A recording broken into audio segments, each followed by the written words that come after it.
Kemudian tadi Ustadz Tami juga menyampaikan ada beberapa ilmu yang sulit ya, tidak perlu dia. Tapi tadi Ustadz Tami tidak menyebutkan ilmu apa. Mungkin ya maaf Pak Ustadz, yang dimaksud mungkin ilmu tasawuf mungkin ya Pak Ustadz.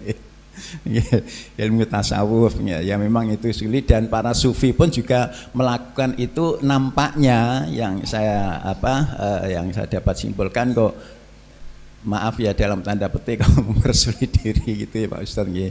Jadi begini dan seterusnya. Ya mungkin sedikit tadi yang disinggung Pak Nur, apakah betul yang dimaksud susah dipahami dan susah diamalkan itu sufi? Jawabannya betul, memang di sufi itu susah kayak gitu. Saya pernah menyampaikan sebuah kajian ya di salah satu forum, kemudian ada salah satu jamaah yang bilang, Pak, saya itu punya teman selalu berkomentar, cara kamu dalam belajar agama itu rendahan. Lah maksudnya gimana? Cara beragama yang bagus itu sufisme. Nah, terus dia jelaskan konsep sufisme, ya bingungi gitu. Bingunginya gimana?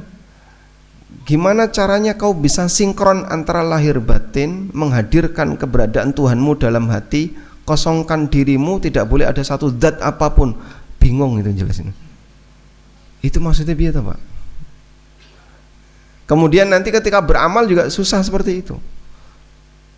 Sehingga ketika sufi itu beramal, apa yang membuat dia merasa nyaman itulah yang disebut dengan kebenaran. Kalau belum sampai pada tingkatan itu, berarti kau belum bisa melakukannya.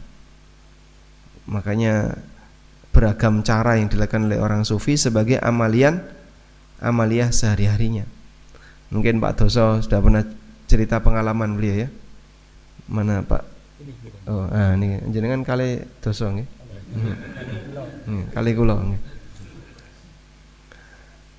Jadi ada orang yang zikir tapi badannya itu bergoyang gini Pak. Sambil duduk bersila, terus badannya mubeng.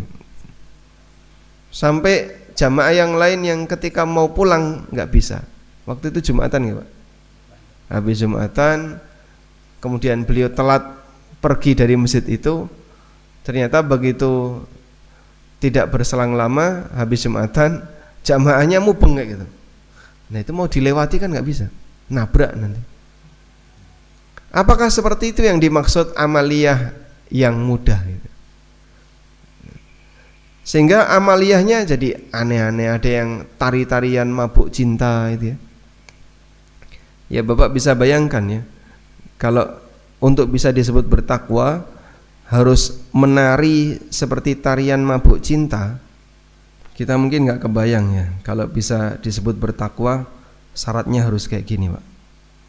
Ini adanya di mana? Di Turki katanya.